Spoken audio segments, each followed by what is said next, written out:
Yeah, for those of you who just joined, thank you so much. We are very excited. This is our first webinar for Outer Shores Expeditions. And really excited to chat with you about and tell you, what we do in the Great Barrier Rainforest and aboard the schooner Passing Cloud. My name is Russ Markel, and I'm the owner and operator and founder of Outer Shores.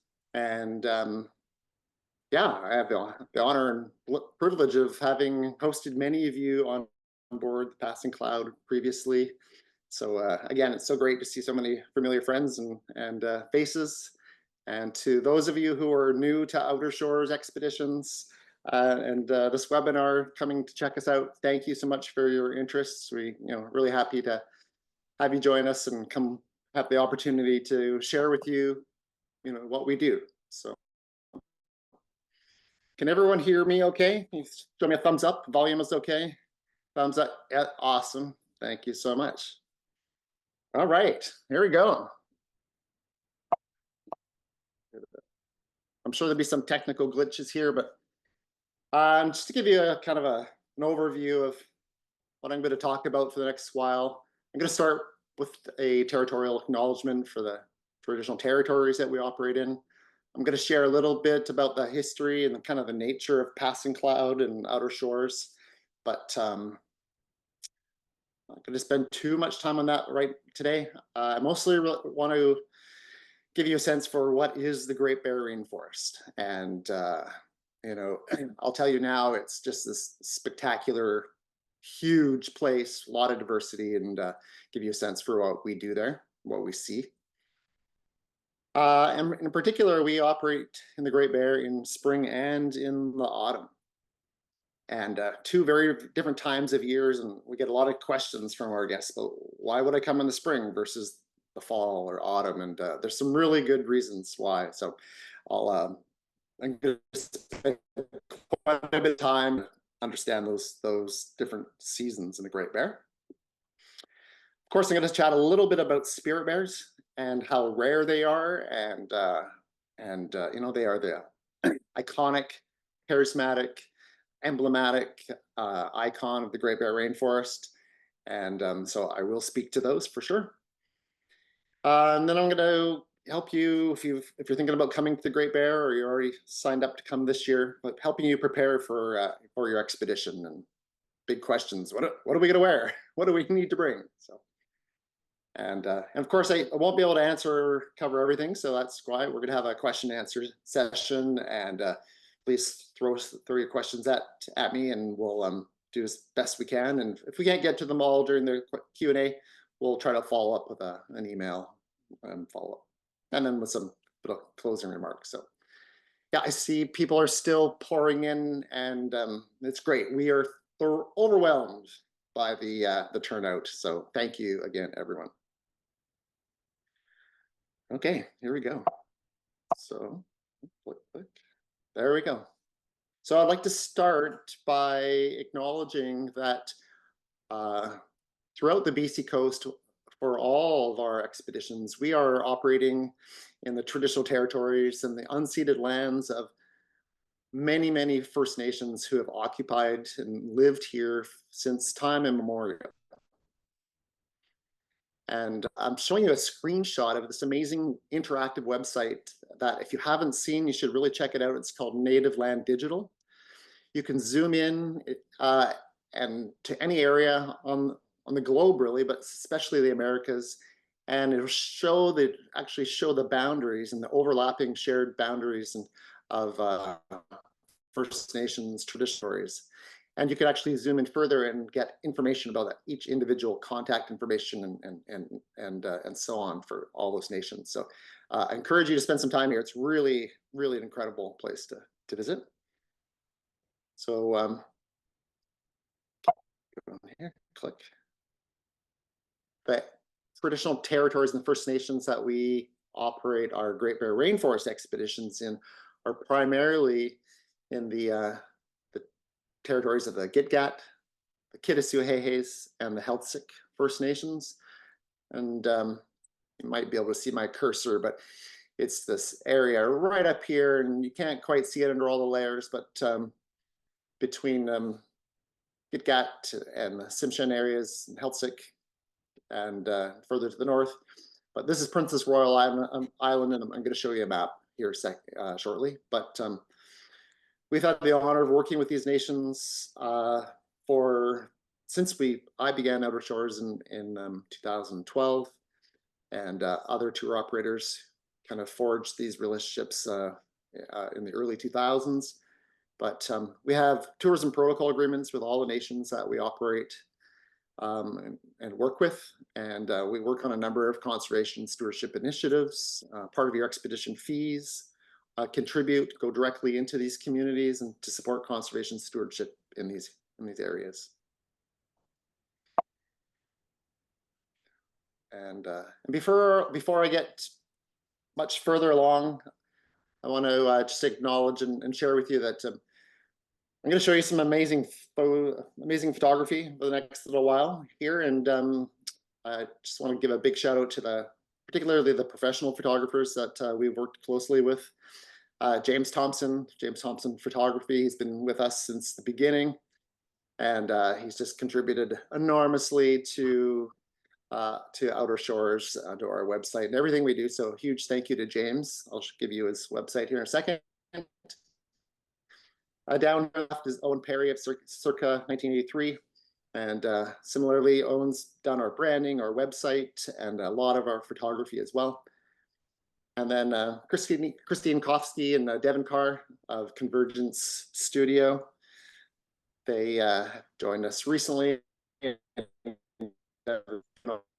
with us for a while. And a huge thank you to all of them. And as well as we go throughout, I've tried to, many guests have shared images with us over the years, and crew. And so a huge thank you to everyone. And if I apologize in advance if I've missed anyone. In many cases, if there's not a photo credit, it's probably a picture that I took with my iPhone.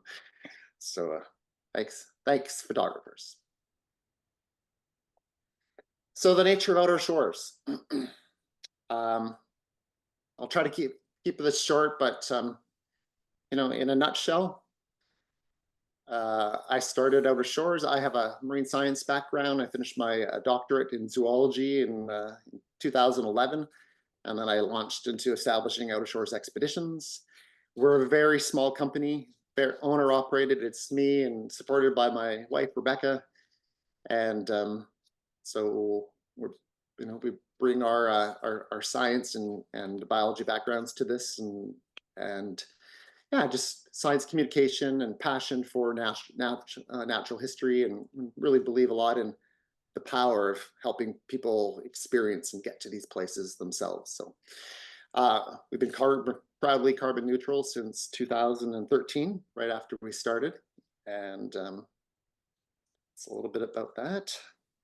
You'll notice that our expeditions take place aboard our beloved schooner, the Passing Cloud. Passing Cloud is about a 70-foot or 21-meter classic wooden sailing vessel or schooner. Launched in 1974. This was her 50th anniversary this year. She was designed by the kind of the legendary Canadian naval architect who designed the schooner Bluenose, which is featured on the Canadian dime. Many of you will be familiar with. And yeah, she just embodies this age, the sense and era of tradition and classic boats and exploration. So we love Passing Cloud. Everyone who comes aboard really enjoys her as well. I love this picture. This is literally a peek into Passing Cloud through the main hatch. Here's Chef Courtney. She just served dessert after another amazing meal in the main salon.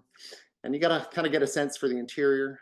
And yeah, we travel with just 6 guests, 3 private cabins, either 3 or 4 crew on board. And she's everything a classic wooden boat should be. Just beautiful and comfortable, and our chefs keep us incredibly well fed. And yeah, I think just to kind of sum it up, wherever we operate on the coast, whichever regions, kind of the unifying themes of the ethos on board is really one of a sense of learning, discovery, adventure, professionalism, safety, and fun. It's just a lot of fun, and I would add camaraderie, getting to know your fellow shipmates, getting to know our crew. It's really a small and just wonderfully close experience. And looking here, and just a sense of you never know what's around the next corner. It's not a scheduled, what we're going to do every day at all. It's the type of experience where something will happen and we'll like, okay, well, this is we're going to do that, and we'll be, by the end of the day, we'll be on plan X, Y, or Z. Something comes up and we have the opportunity to flow and go with it. So it's a very fluid kind of experience, and based on what's happening with weather, tide, wildlife, and the interest and of our guests and the expertise of our various specialists and crew members on board. All right, so now we're going to get into the thick of things here and dive into the Great Bear Rainforest. So I'm going to start by asking and show you a series of slides, try to answer the question, what is the Great Bear Rainforest, and including where is it? And along the way, I've included some great images here, several drone images that from Kyle Artel, who joined us a few years back, and we were able to get a drone permit to enter, to go into some of the areas to just help people understand what the landscape and the seascape looks like.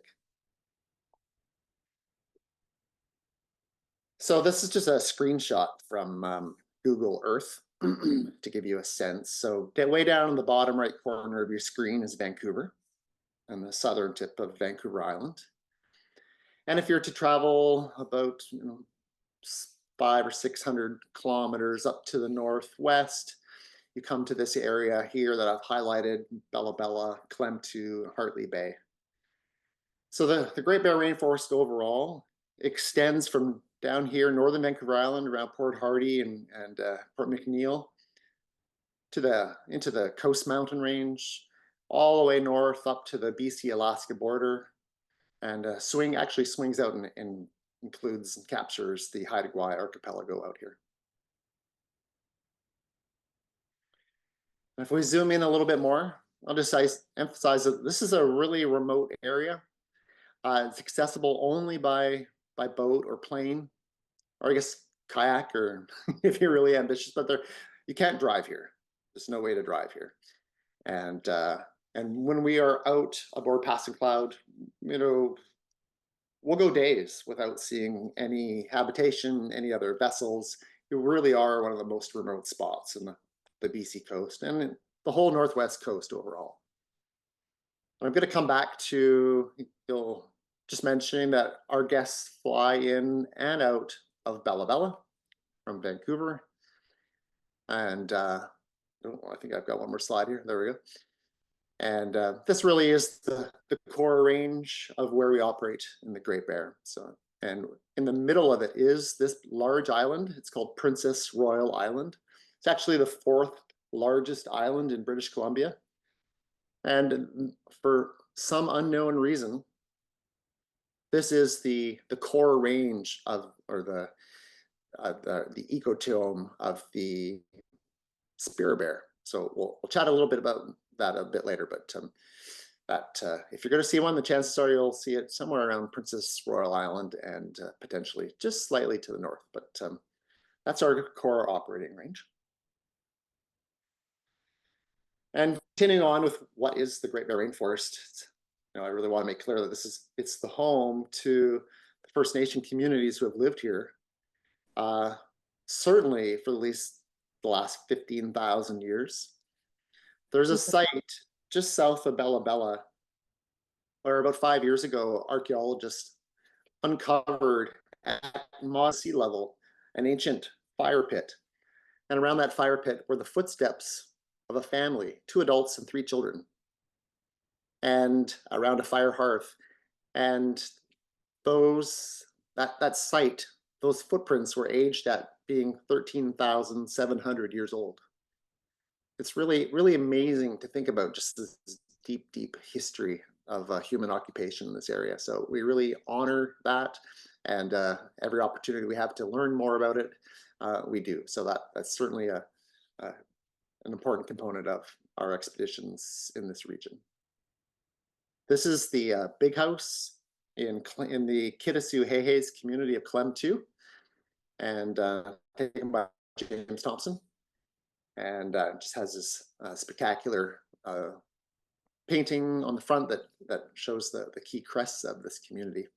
And sometimes we get the opportunity to visit Klemtu and have a guided tour of this big house. Getting back to the Great Barrier, it's big, 6.4 million square hectares in size, but approximately the size of Ireland. And so if you think you're going to come to the Great Barrier and see it all in a week or 10 days, impossible. It's really huge. And that's why we're starting to develop more diverse expeditions, because many guests want to come back and see different portions, different regions of it. It is such a large place and diverse place. So that's super important to keep in mind. Very large. And this is another beautiful, this is on the west side, all on the right side of your screen there. That's Princess Royal Island. Now we're on the west coast of Princess Royal Island. And you can see, yeah, it's unoccupied, it's uninhabited currently. I want to highlight that the Great Barrier Rainforest encompasses what's the largest remaining intact coastal temperate rainforest ecosystem in the world. And so temperate coastal rainforest ecosystems are quite rare, and they're also actually quite specific. They only account for about 1% of the habitats on Earth globally. They occur along very productive coastal margins, where the ocean plays a large kind of moderating influence on the climate, on the forest. And there's a large exchange of marine life, marine animals, marine nutrients, and terrestrial derived nutrients, and coming back and forth from the between the land and the ocean. So something we think about and talk about a lot when we're there. And I can't emphasize enough the ecological and cultural importance of wild Pacific salmon. So each year in the fall, late summer, beginning in early to mid-August, wild Pacific salmon are pouring into the streams and rivers and estuaries of the Great Barrier Rainforest. And I'm going to show you a little clip here that I took with a GoPro. I'm sitting in the skiff here, and it's slightly long, but I think it's worth taking a moment. This is in late August or early September. The rains haven't begun yet, and so the water in this river is particularly clear. The salmon are pouring up here, and they've gone as far as they can now, and they're waiting for the rain to let them go up further. This is all tidal. There's still salt water coming in and out. And then I'm going to plunge underwater here at the camera, and this is what it looks like.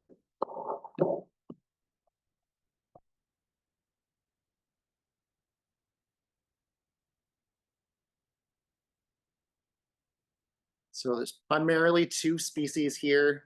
These larger individuals, big hook noses, vertical purple bars. These are chum salmon, also known as dog salmon. And then you'll see these smaller ones that are kind of greener, white on the bottom, kind of split horizontally. These are pink salmon. So this is a classic system where we have a combination of pink and chum salmon. And likely later in the season, we have the arrival of coho salmon. So just gives you a sense for throughout the Great Barrier Rainforest in the fall and autumn, all fall and late summer and autumn, this is what's beginning to happen.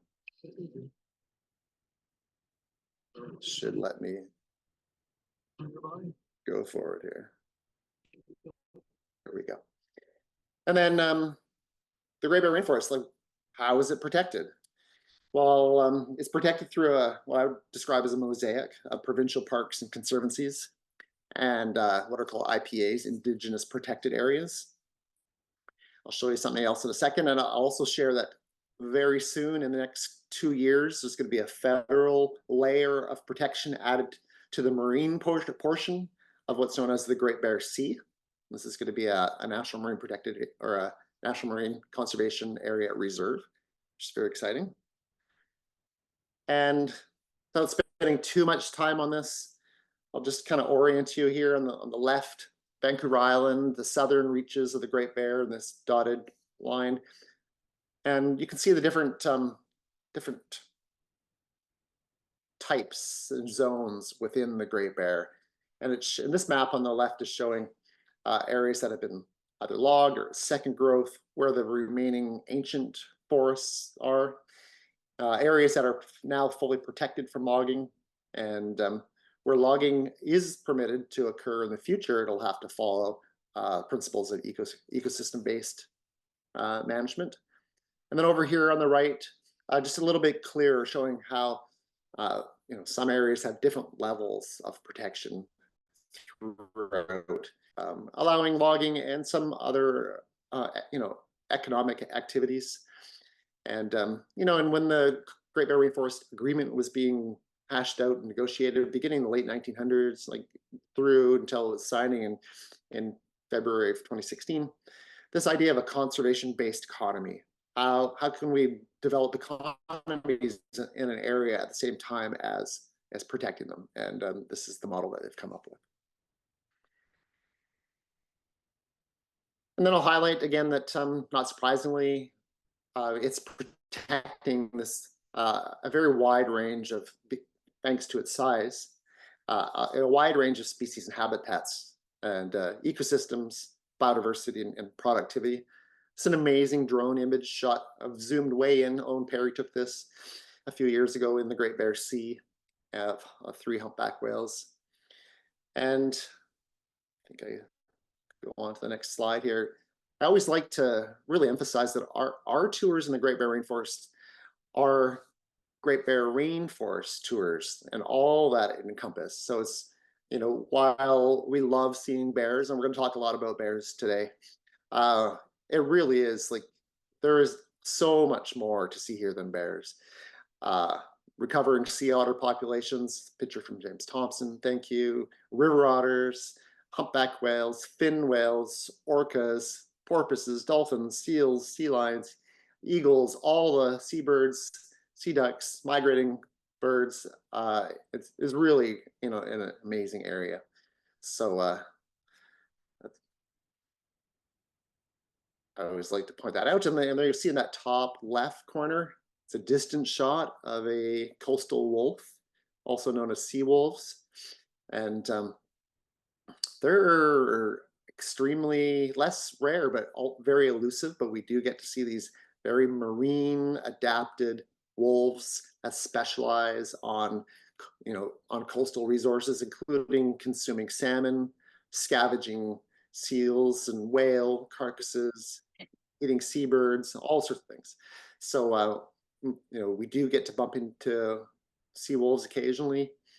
Down on the bottom left is this great shot from James Thompson.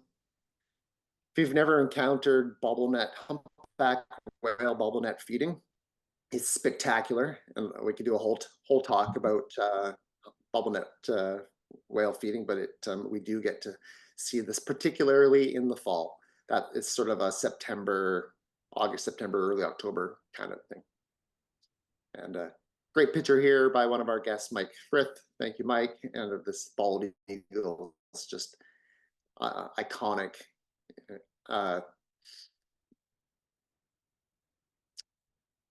One of the icons of the Great Bear Rainforest, and especially at the time of year when salmon are in the rivers themselves. And what else can I say? Yeah, stellar sea lions there in the north. Thank you, Owen Perry, for that picture. All right, so I've talked already about visiting in the spring versus visiting in the autumn. Why would you go at either time? And as I said already, some guests are deciding to come back a second time or more. thank you, everyone. And yeah, well, I'm going to say what's happening. This is an amazing picture by our friend Mike Weiser. Thank you, Mike, if you're on. This is one of our favorite fjords in the Great Bear. This was taken in the last week of May, a couple of years back. And so you can see what's happening right now is that there's still a lot of snow relatively low down in the mountains.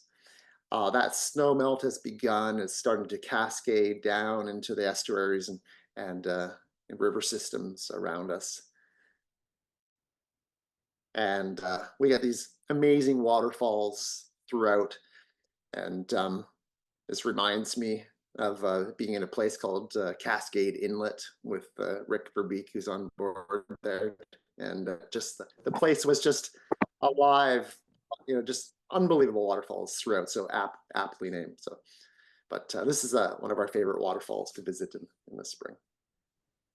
And a nice shot of passing cloud there and guests up. And down on the ground, here we are. This is me. I'm at the helm. It's not me. I took the picture, but this is a glorious spring day in the Great Bear Rainforest in the spring. As I said, the estuaries are green. The mountains are covered in snow. It's melting. We got some blue sky, and pay attention to what people, as I show you pictures of our guests. Pay attention to what people are wearing, and it kind of gives you an idea of what types of things to expect. And these folks have, they're dressed pretty warmly still. Got rain gear, their own rain gear. I'll talk more about rain gear a little bit. Got our life jackets on, sun hats. So it's cool, but not cold. Today is particularly dry. You could probably want to have your sunglasses and sunscreen on. And gentleman on here on the left has got a Rain Aquatech rain protector on his camera. And that's Mike right there, the bow of the skiff. The estuaries in this time of year are exploding in wildflowers, particularly these lupins, and but a whole range of very colorful wildflowers that are just as estuary plants come to life here. And it's super important that it's the grasses, the sedges, and a range of estuarine plants that the bears are congregating in these estuaries to consume during the spring. And again, Mike, thank you for this amazing picture. Beautiful, mature, adult, male grizzly bear. You see its mouth is full. It's actually, that's I'm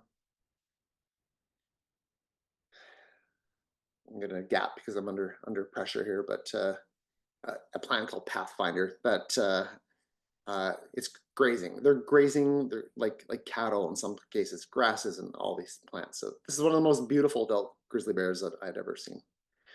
And what's going on besides what happens when sexes, males and females congregate in the same areas, is that courtship. We get to encounter courtship behaviors and even mating.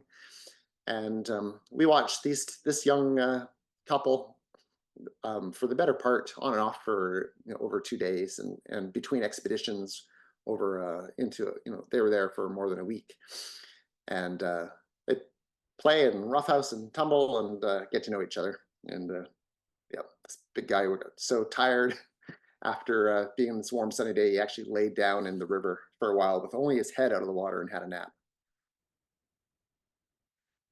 But most of the bears in the spring look like this. You notice that this animal is quite relatively skinny, right? Don't forget, bears spend 5 or 6 months in hibernation. They use up all their fat stores. They come out quite lean.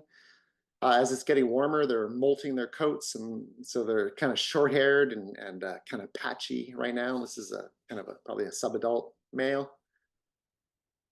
And yeah, and I just want to emphasize that the spring is an amazing time because we get to see all of all of the species, both sexes and all age classes. They're all coming here to the same place because the primary food source in the Great Bear Rainforest in the spring is plants, and the plants are all in the estuary. So This is a female with three, what we call cubs of the year or young of the year. They would have been born in the den in probably in February. They'd be about 2 ounces when they were born. And then they would have emerged from their den with their mom in, probably sometime in March, late March, and they start making their way into the estuaries. Even that early, as you get into April, the grasses, sedges, and estuarine plants are still very scarce. So one of the main food supplies for bears in the early spring are marine resources. So these guys are eating barnacles, mussels, they're rolling rocks, they're eating crabs, marine worms, small fishes. And so this is something we see quite commonly, and we're always excited to see the cubs of the year. And having triplets is not uncommon. And as crew on board, we get to go back to these places throughout the season. It's always amazing to watch them grow and develop, and see how it's a big job for these mums to raise triplets. Great job by James Thompson. Again, that idea that how important marine resources are. So barnacles, mussels, trying to catch up. And it's like we need protein and fat and energy at this early time of year. These are I like this picture for a couple of reasons. The really distinctive characteristics of grizzly bears. That hump. You can see it. The female, that's the adult female on the left there. That really distinct hump. That she's really that's attachment for musculature, where that she uses for digging, and that's really a key behavior and adaptation of grizzly bears. And with her, she has these are what we would call 1+ cubs. They would have been born the previous spring, and so now this is in May, so they're a year plus a bit, so a 1+ animal. And so they would have gone into the den with their mom, hibernated for the second year, and in fact, they're still nursing. So here they are, and they'll stay with their mom going into at least 2 full years, sometimes 3 years, and occasionally, like some offspring, they stay home and don't leave for even another year after that. And then again, these big males, everyone's coming into the estuaries again, and so the males are here grazing. Another picture from James, just showing this beautiful big male, and another one from James, and this beautiful, probably a subadult, perhaps a female, in this kind of background of lupins. And kind of to wrap up our spring section here, I want to summarize by just highlighting that in the spring, and again, when I say spring, I'm talking about the last week of May, the first week or two of June is when we're in that area. The weather, the days are long and getting longer, and the temperatures are warm and getting warmer. The bears themselves are primarily concentrated in the estuaries for the reasons I've described. It's all about the plants and grasses, sedges, estuarine plants, and then the early berries.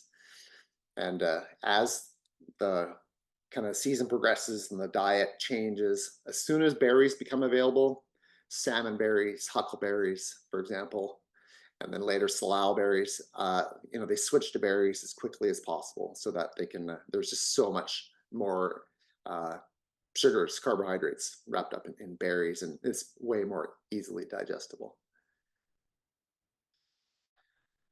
And then we're seeing that mix, males, females, all ages.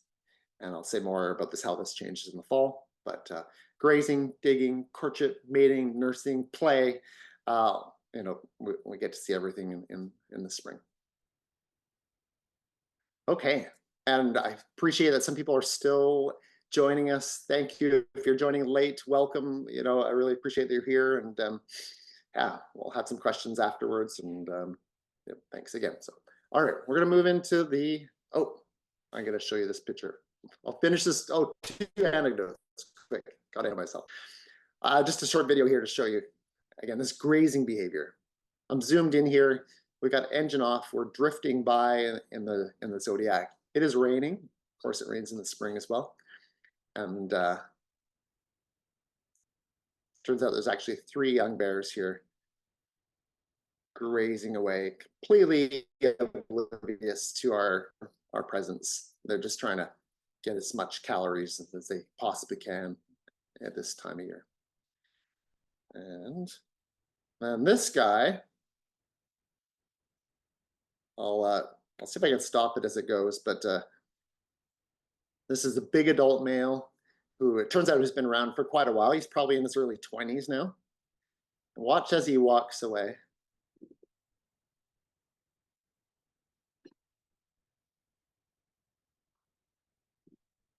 Oh, oh darn. Let's see. I'm gonna stop. Oh, I can do it.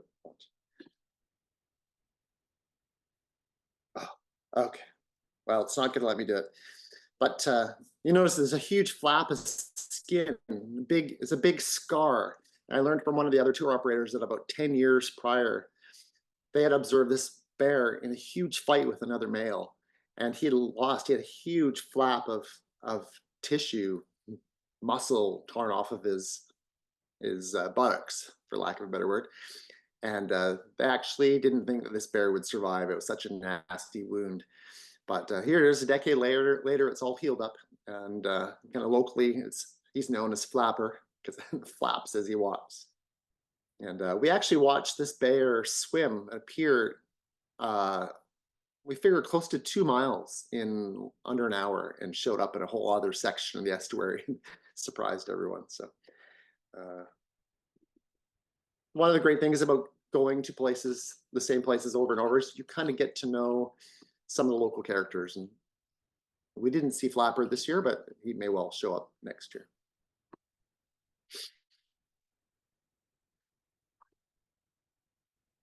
Okay, autumn in the Great Bear Rainforest. Another drone image. This one's by Owen Perry, and this is a very classic. So this is the mainland of British Columbia, ahead of a deep fjord, big braided river network, and river floodplain, very tidally dependent. All these main channels, secondary channels, shortcuts here and there, forest. And it all culminates in if you were to go in through this image up into the top left there, it narrows into the main river, at which time there's finally no tidal influence. The salmon are going, this river goes up but at least 20 kilometers further up. So we, in our skiff, we can, on a good tide, we can get up to the kind of this kind of top area. And but most of the salmon, in fact, the best fishing locations, and this is typical of many of the systems, if you're a bear, the best fishing locations are farther up the rivers, up into where they become canyons, and there's all these small bottlenecks where the salmon are trying to pass through. And those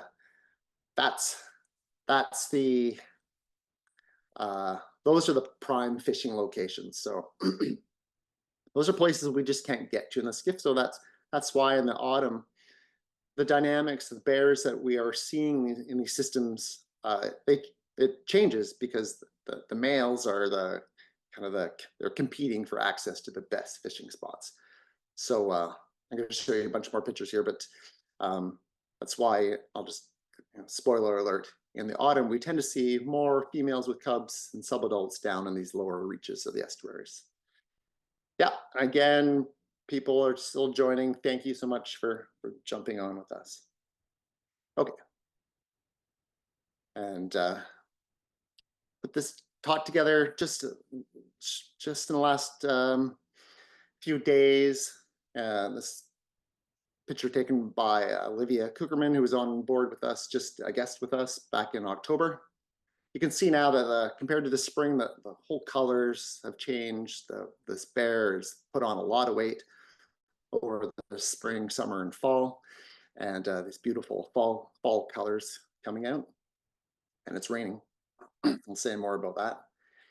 But as I was highlighting, the bears are coming in now. The focus is now salmon, and where they've survived on plants, all the grasses, the estuaries, all the plants, and onto the berries.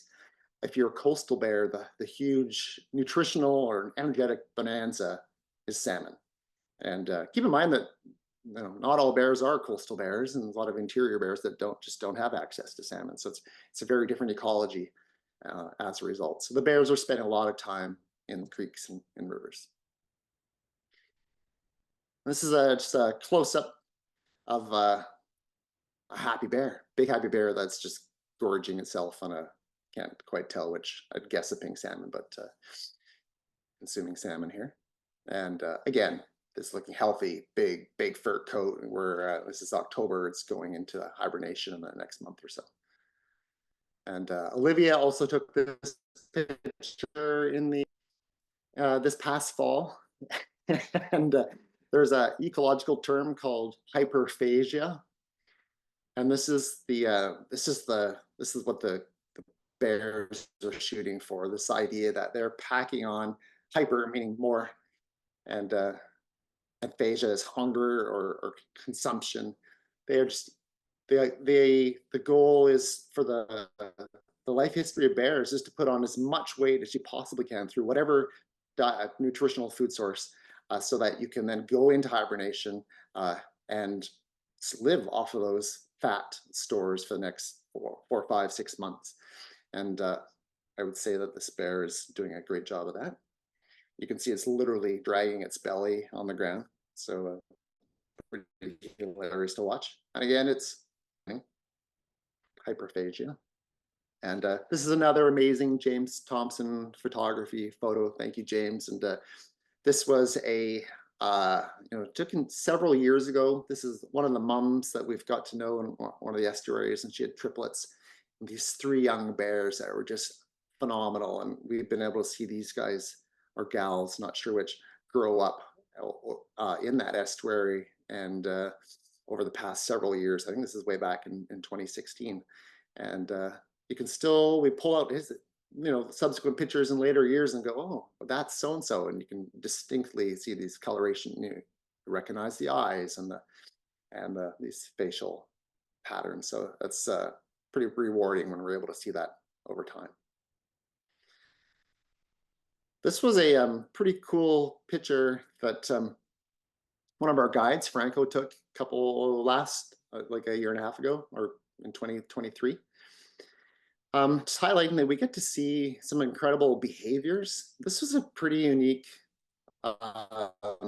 encounter where there's this, it's actually the adult female in the center there. She's roaring and jaw locking with the individual on the right.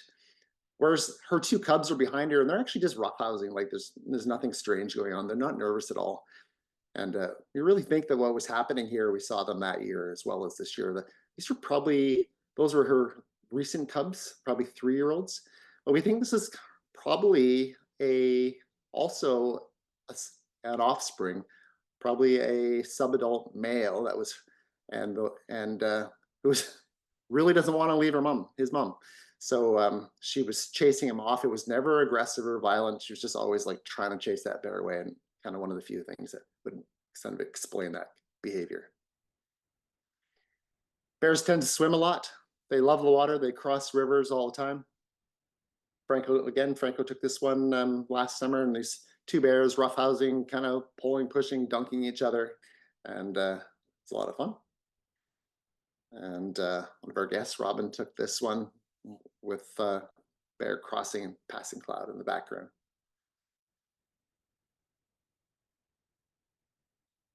And again, here's later years, but mom with triplets, and you can see that these young bears have put on quite a bit of weight.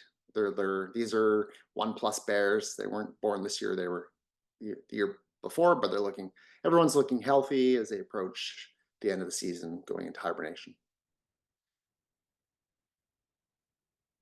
Another awesome James Thompson picture, just highlighting. I've been showing you lots of grizzly bear pictures, but we do see black bears of course. It's just that black bears and grizzly bears don't tend to overlap as much. So whereas we see grizzly bears in these big systems and they're kind of the prime locations for salmon and other resources, the black bears, which are subordinate, chased off, they're smaller and they're chased off by grizzlies. They don't tend to overlap, but they're there whenever possible. And this one is happily consuming the last of a salmon sticking out of its mouth. And this is another, this is an Owen Perry shot, just this kind of head on, kind of deep black. And sometimes it is actually hard to tell the difference between grizzly bears and black bears from a distance, but over time, um, you really do get a feel for it, not only based on habitat, but just shape and behavior and coloration. So yeah, just to summarize, in autumn, in contrast to spring, and when I say autumn, really describing sort of, we start there in late August, and then it transitions all the way through till early October. So there's a big change in temperatures and weather during that time, of course. So, but in general, the days are shorter and they're cooler and getting cooler, colder. The bears are really now focused on salmon. The first salmon starts to show up in kind of that second or third week of August, and we'll see the bears literally pacing the riverside, just waiting for salmon, or waiting. The salmon are there, but they're waiting for it to rain so the salmon are accessible to them. The diet, heavily focused on salmon, and so the success and the health and the well-being of all the bears, their reproductive rates, and the well-being of cubs as they go into the dens for hibernation. It's totally determined by the abundance of salmon returns that year. Crab apples are another food source they're consuming there if there's not salmon, and then the late season berries like some of the huckleberries, but also the salal berries. And so, as I already said, in the fall, we're seeing probably fewer adult males because they've gone upriver to fight over those prime viewing locations. So we're seeing a little bit more of adult females with cubs and other subadults. And behaviors, we're seeing a lot of fishing for salmon, as well as once the salmon have kind of passed by down the estuaries, they start just scavenging for salmon that have already died or been transported into the estuary one way or another.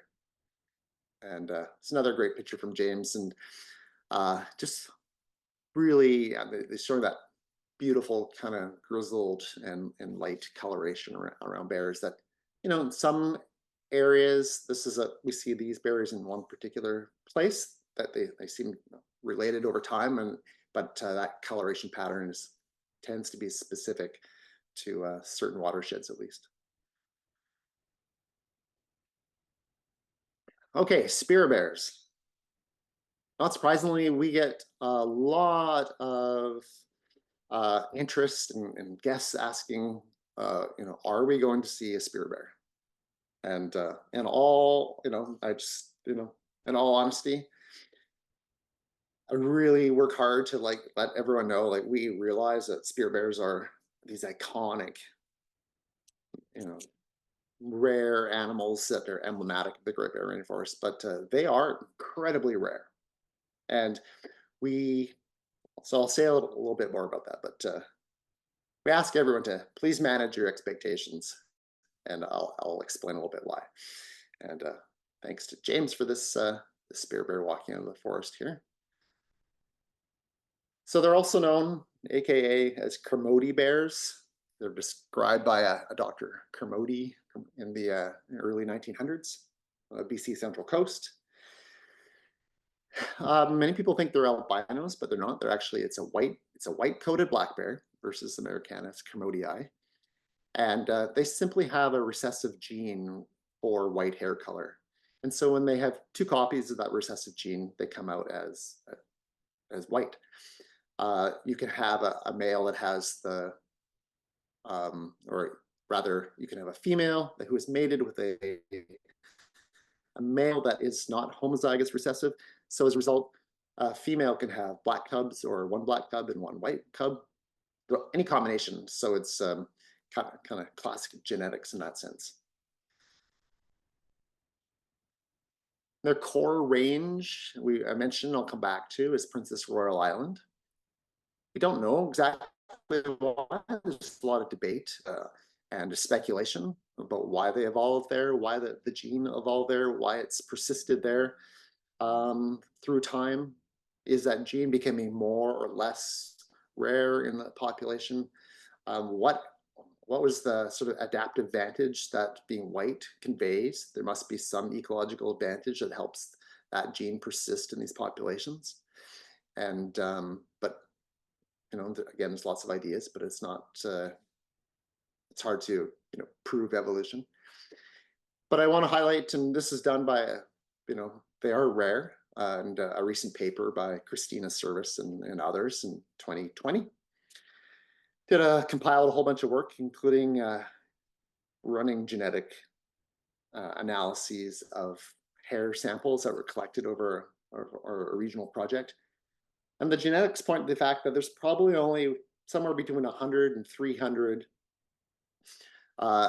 white individuals, white face or white colored individuals in this population.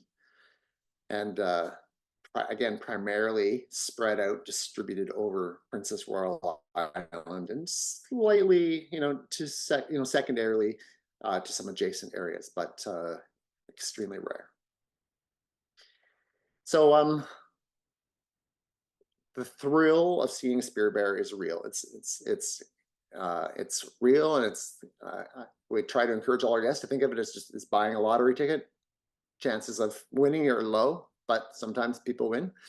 And so in general, unlike the probability encounter is low, but there are areas and that where encounter rates may be less low. And we try to get you to those locations. Sometimes they're weather dependent, for example, but we do our best to try to maximize our opportunities. And so certainly don't take my words as saying we're not looking for spear bears.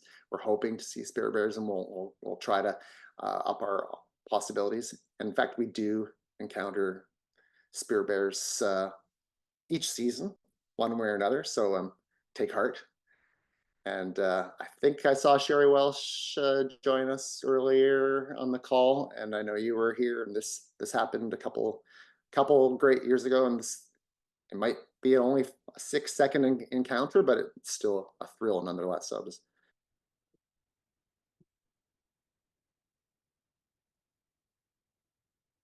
bear quickly walks out of the forest, grabs a salmon, looks over, sees our group, and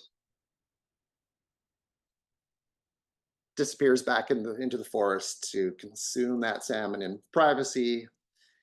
And again, yeah, deposit it. Won't eat all the salmon. It'll leave a bunch of it to decompose in the forest, and salmon derived nutrients will then pour in and feed these adjacent or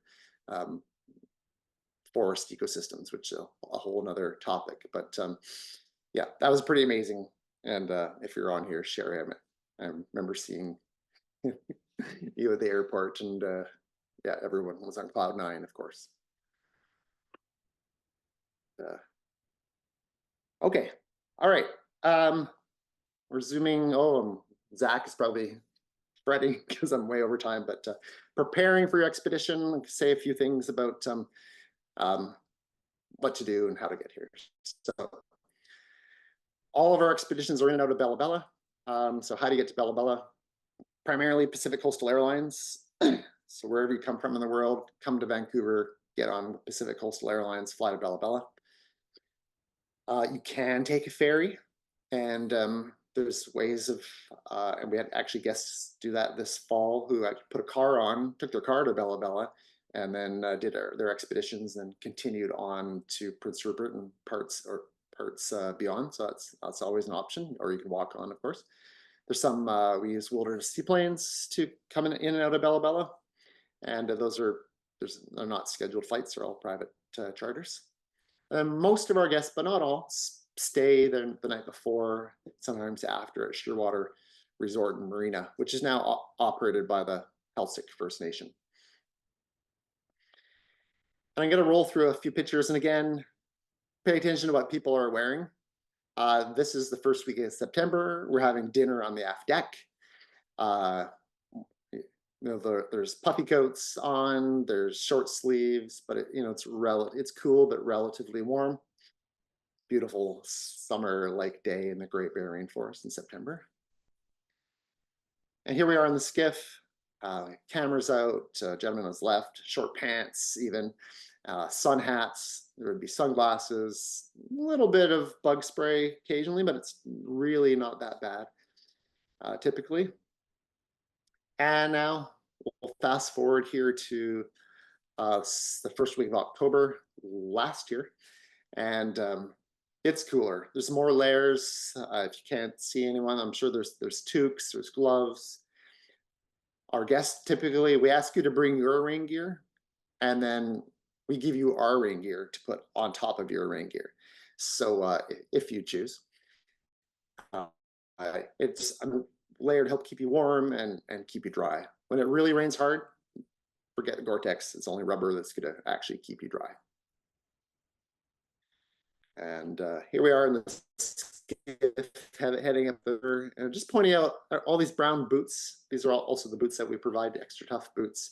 You don't have to bring rubber boots with you, and you don't have to buy the best rain gear in the world, because we're going to provide some gear for you.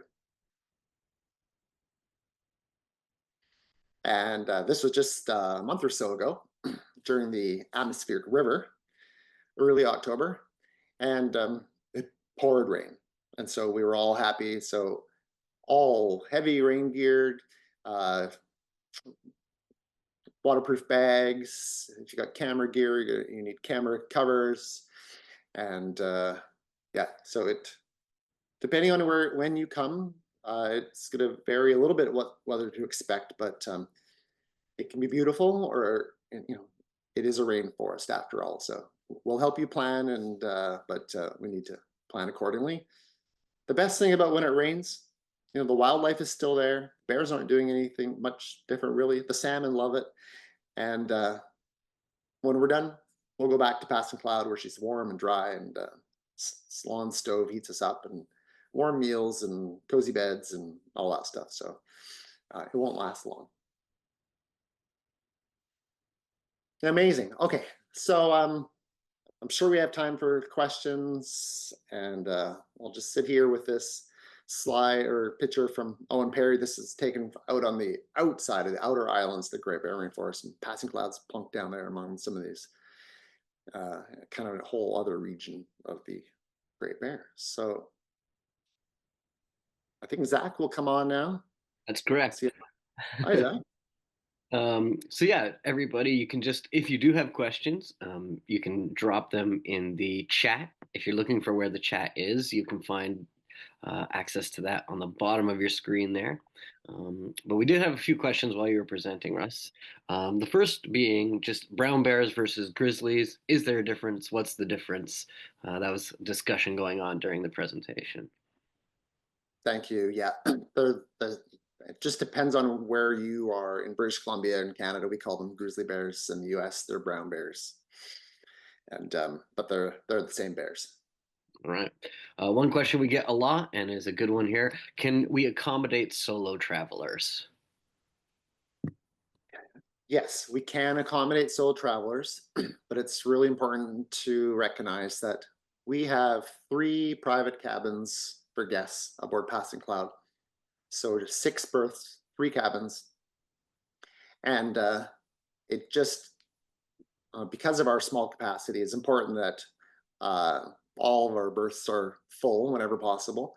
So what we typically do for solo travelers is try to see if they're willing to share with another solo traveler of the same gender. And usually that works out. In fact, we've had people do that lots of times. They become fast friends and traveling companions and so on. So we have a way. Sometimes it just takes a little bit of time to find a good fit as a cabin mate. Rarely a solo traveler will decide to pay for 2 berths, but obviously that's extremely expensive. So that's happens very rarely. Yeah, the other, just to add there, sometimes if you are solo traveling, it helps to be a little more flexible with the dates, as we're trying to find somebody else to line up with you. So if you've got a few options, that's usually the best way to approach us. If you're a solo traveler, is to have a few dates available to you. Makes it easier. Speaking of dates, Cynthia asked, "What are the dates of the trips in 2025, and what are the costs?" I know we're going to hit that before we're done, but yeah, of course you can find that on outershores.ca. But we'll also be answering that in a little bit, unless there's anything you want to add there, Russ. Yeah, no, thanks, Zach. At the end, we'll show our remaining availability for 2025. There's just one date in our spring sessions that's still available, and then 2026 dates are coming soon. So That we'll, was a question we got from Jeff. Are you booking for 2026? Not booking yet, but we are taking your your interest and noting for 2026. So one for you here, Russ, for sure. Why is salmon accessible when it rains? Why do they love the rain? yeah, thanks. Yeah, so the amount of water in the rivers is just set by runoff from the mountains and rainfall. So the salmon will go as far as they can up in a river because the ocean is pushing up into your estuaries and rivers, and then but often they'll need kind of a minimal depth to get up into the river itself. They need to get out of the salt water completely in order to build their nests and deposit their eggs. And so they're, yep, if there's not enough rain, the rivers will be too low and they just can't get up into that zone where there's the ideal salmon spawning habitat. All right. And Ivana asked, would it be possible for us to have the recording of this talk emailed to them? I can go ahead and jump on that one. Yes, we will be sending this out to everyone who attended or even signed up to attend and didn't. And you're also going to be able to find it on outershores.ca. We'll have a link, so you can always watch those webinars as well. But also if you want it individually sent to you, just shoot us an email, info@outershores.ca, and we can send you the link directly. Um, from Joe, she's asking, how does a mama bear convince the plus twos to find their own dens so she can have another cub? Great question. It is a great question. Yeah, and it's the 2-year-olds or the 3-year-olds, and I'm not sure it's how it's really, you know, at some point, males will start hanging around. The males are a constant threat to the cubs of females. Unfortunately, the adult males will kill the youngest cubs, and in their first or second year in particular, to try to get access to that female sooner rather than later. But after they get into their third year, the males are still hovering around, and the females just they start to push them off. Often it's they're weaned, so they're not nursing anymore, and you'll see them. Often that's one of the benefits of siblings, that the siblings will go off on their own and they'll have a little kind of emotional support as they head out on their own, and they will have excreted and done their first hibernations a couple or hibernate a couple times with their mom, so they'll kind of know the drill, the general location and time of year. So like a good mom, she's provided all the tools, and at some point she just says, "Okay, it's time for you guys to go," and she pushes them off and probably mates with a male, and yeah, life goes on. Excellent. Here's one about the sailing versus time motoring. So do you get to go under sail much, or is it mostly motoring and then into the skiff? In the Great Bear Rainforest, since we spend most of our time in these deep inlets, fjords, estuaries, admittedly, we sail very little. as a uh, as a sailor, that's kind of sad to say, but that's just the reality of it. There's the sailing conditions are pretty poor. The distances are large, and there's a slightly different focus there. So primarily we're motoring in the Great Bear Rainforest, but I know the crew and captains all uh, we do whatever we can to, in friendly competition, we will get the sails up uh, during every expedition, if at all possible. And yeah, but by and large, it's not we don't spend much time sailing, but we will make it an event and for an afternoon or as often as possible. And if we're going downwind and the wind's favorable, we'll pop open the Genoa, for example, and cruise along. And it's one of our favorite things to shut the engine off and just cruise along under sail power alone. Right. Do you visit and go on to Gribble Island? Good question. Previously, we have gone to Gribble Island. There's a bear viewing site operated by the Gitgat First Nation, and yeah, over our 13 or so year history of going there, yeah, we've honestly, because there are other tour operators going there, and we are likely to overlap with other tour operators. We've heard from our guests that we'd prefer to remain kind of on our own out in the wilderness and have wildlife, in this case bear encounters, possibly spirit bear encounters, yeah, just on our own. It maintains, it's more in line with that true wilderness experience. And yeah, things are changing on Gribble as salmon abundance changes, and spirit bears sightings have been becoming increasingly rare there as well. All right. And one here. Are there any hikes planned during the expedition? I wish. Yeah, there are no trails, and so most of it is steep-sided fjord, so it's there's not a lot of great hiking. Most of the walking, there are a few estuaries where we can get out and walk. We have one favorite location where it's a gentle hike up to out through a phenomenal forest. It's one of my favorite locations on the coast.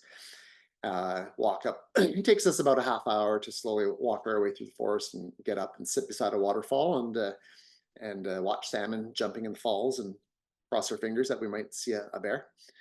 Um, there are a couple of beaches, depending on time of year, that we do some beach strolling, and one other kind of short interpretive trail that or one or two. So they're short, easy, relatively easy walks, but I would describe them as certainly not extended hikes. All right, and that feels like a pretty good place to round out our questions.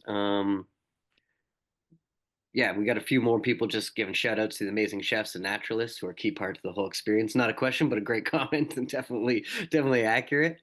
Um, and yeah, to repeat again, just as I've seen it a few times here, this recording of this webinar will be available through the website, and we will email it as well, the link to it to everybody afterwards, so that you can share it with friends, rewatch it again, and yeah, turn it back over to you, Russ, to round out our presentation this morning.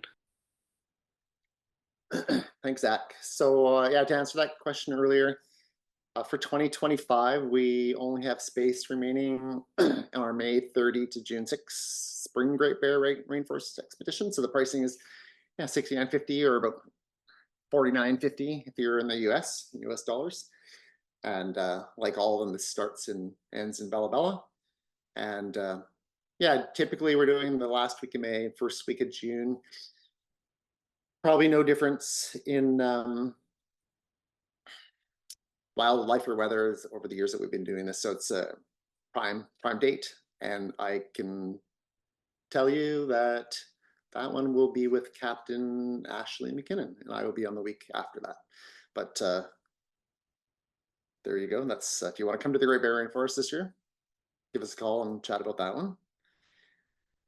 And we are going to. This is a series, so we're going to talk about Guayhanos National Park Reserve in 3 weeks from now, and about our expeditions, and take us from way out in the it's kind of the opposite. Instead of the deep in the Great Bear Rainforest, we're on the outer shores of the Haida Gwaii archipelago and Guayhanos National Park Reserve, Haida Heritage Site. So that's December 14th, Saturday, and so we'll send out a sign up for that. If you're interested in that, please let us know, and do have a couple spaces left, but for 2025. And then, yeah, Zach said he's going to send out a follow-up email with the link today. It'll eventually be posted on our website on a new kind of webinar page. please get in touch if you have any questions whatsoever about what you heard today or bookings or inquiries. Just, for those of you who have joined us in the past, we're a small family and you're part of our family and friends. And so we love hearing and staying in touch with you, and always happy to give you a call or jump on a Zoom call and chat in person and about what we do.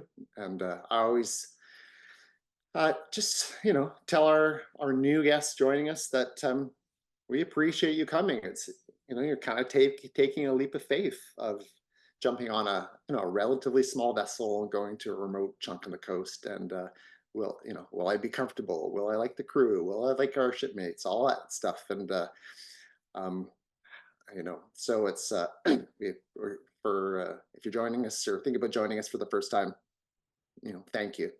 And then, oh, I see Sue Spurgeon on there. Hi, Sue. And yeah, thank you again to all of you for joining us. So nice to see everyone's faces and support. Appreciate all your support over the years and staying in touch. And yeah, huge thank you. I hope you're all well. And maybe we'll see you again on December 14th or here's